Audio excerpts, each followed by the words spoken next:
नमस्कार। सक्सेस, कामयाबी आप चाहते हैं, मैं चाहता हूं, सब चाहते हैं। बट एक आज मैं बहुत जरूरी एक बात आपसे शेयर करता हूं जो सक्सेस में आपकी मदद करेगी। एक ऐसी चीज जिसके लिए आप सक्सेस में इन्वेस्ट कर सकते हैं या जिसको आप सक्सेस में इन्वेस्ट कर सकते हैं वो है आपको। जी हाँ, आपने बिल्कुल सही सुना है। यदि आपका सक्सेस है तो उसमें सबसे इंपॉर्टेंट रोल आपका ही रहने वाला है। मैंने कहीं पढ़ा था कि success is 99% preparation and 1% is the inspiration which you got to succeed in life. यानी कहने का अर्थ है कि 99% आपके एफर्ट है और 1% वो इंस्पिरेशन है, वो जज्बा है, वो जुनून है जो आपको आगे ले जाने में मदद करता है। तो इस वीडियो में मैं आपसे शेयर करने वाला हूं पूरी 5 ऐसी बातें, जी हाँ, या 5 ऐसे टिप्स जिसमें आप खुद के लिए इन्वेस्ट कर सकते हैं और आप आगे बढ़ने में आपको ये सहायता देगी। मैं रवीश मल्होत्रा स्किलिंग के बिहाफ पे आपका स्वागत करता हूं। चलिए शुरू करते हैं।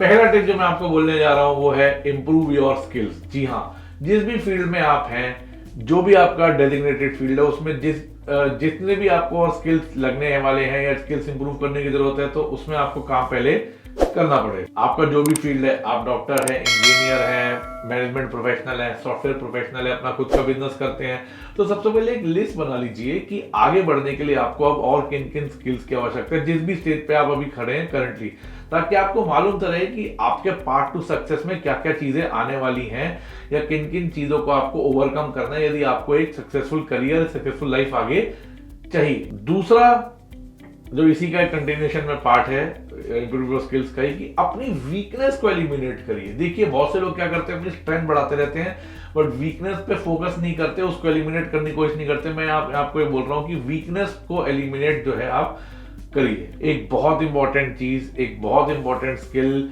जो स्किल्स में इंपॉर्टेंट है वो है टाइम मैनेजमेंट। जी हाँ, टाइम में अगर आपका डिसिप्लिन है, टाइम मैनेजमेंट आपका अच्छा है, टाइम मैनेजमेंट एक स्किल है जो आपका प्रायोरिटी पे रहना चाहिए, जिसको आप इंप्रूव कर सकते हैं या जिसको इंप्रूव करने की आपको कोशिश करनी चाहिए। हमेशा ध्यान रखिए कि सेल्फ लर्निंग एक इन्वेस्टमेंट है। जो आपके स्किल्स इंप्रूव करने का एक नेक्स्ट पॉइंट जो मैं आपको बताऊंगा है कि सेल्फ लर्निंग।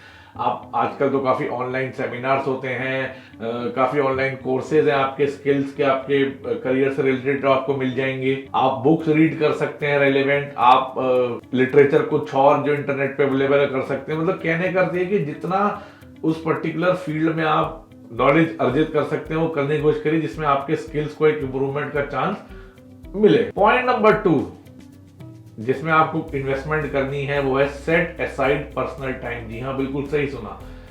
हम खुद की इंप्रूवमेंट पे हम खुद के पर्सनल टाइम को इग्नोर करते। देखिए आप एक बात समझिए कि जिस तरह से आपका कोई भी एक इलेक्ट्रॉनिक इंस्ट्रूमेंट, आपका फोन हो गया, लैपटॉप हो गया, ब्लूटूथ स्पीकर्स हो गए, चार्ज होते हैं, उस तरह से आपको भी चार्ज होने की या मैं कहूँ रिचार्ज होने की आवश्यकता है। तो दिन में कम से कम 1 घंटा आप खुद को दीजिए। अब आप सोच रहे हैं कि इसमें आप क्या क्या कर सकते हैं, ये मैं आपको बताता हूं। और ये क्यों जरूरी है, एक इंपॉर्टेंट पॉइंट ये है कि डिस्ट्रैक्शंस काफी रहते हैं और आजकल के जिस माहौल में, जिस जिंदगी में हम जी रहे हैं उसमें तो डिस्ट्रैक्ट होना बहुत ईजी है। आपके फोन पे एक पिंग बजा, आपने इंस्टाग्राम का एक फेसबुक का कुछ पोस्ट खोल लिया और आपको पता ही नहीं चला कि कहां उसमें आपके 1.5-2 घंटे जो है व्यतीत आपने कर दिए। पर्सनल गोल सेट करिए, पर्सनल टारगेट सेट करिए कि down the line 1 year, 2 year, 3 year, 5 year आपको क्या करना है।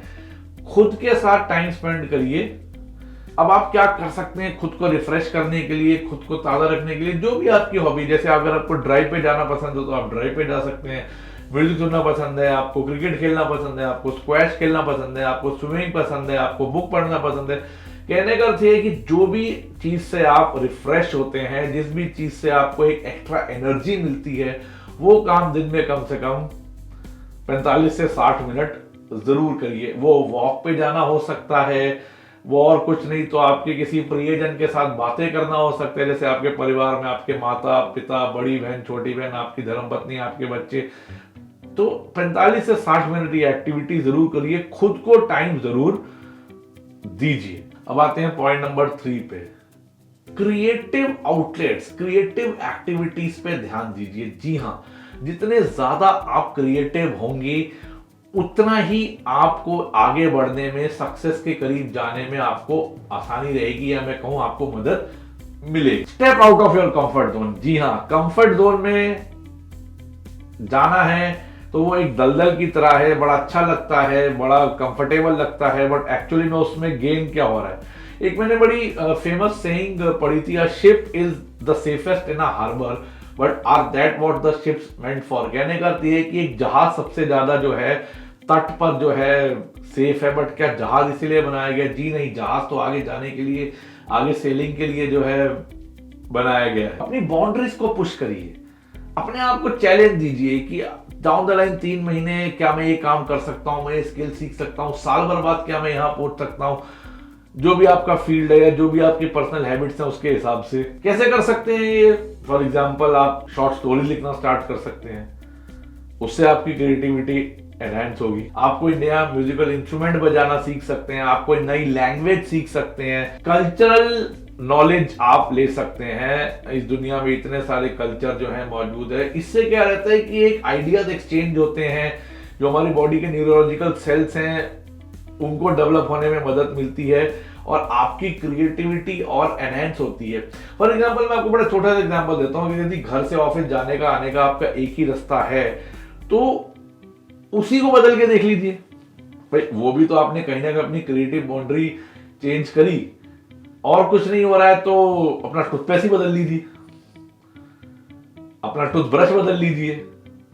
तो थोड़े थोड़े आपको कंफर्ट जोन, ये कंफर्ट जोन ही तो है जिससे आपको बाहर आना है। तो ये कुछ टिप्स आप कर सकते हैं। मैसेज यहां पर ये है कि क्रिएटिव रहिए, अपने कंफर्ट जोन में मत रहे। पॉइंट नंबर 4 और बहुत इंपॉर्टेंट पॉइंट है, दैट इज योर हेल्थ। जी हाँ, आपका एक हेल्दी डाइट, एक बैलेंस डाइट होना चाहिए। दिन में कम से कम 30 से 40 मिनट आप एक्सरसाइज करिए। उसमें बेशक आप वॉक ही कर रहे हैं, मैं ये नहीं कह रहा कि जिम जाइए, वहां हैवी चीजें उठाइए, एक्सरसाइज करिए। जिस भी कहने करते हैं कि एक 30 से 45 मिनट जरा खुद की हेल्थ पे स्पेंड करिए और हेल्दी हैबिट्स में रहिए, हेल्दी चीजें खाइए।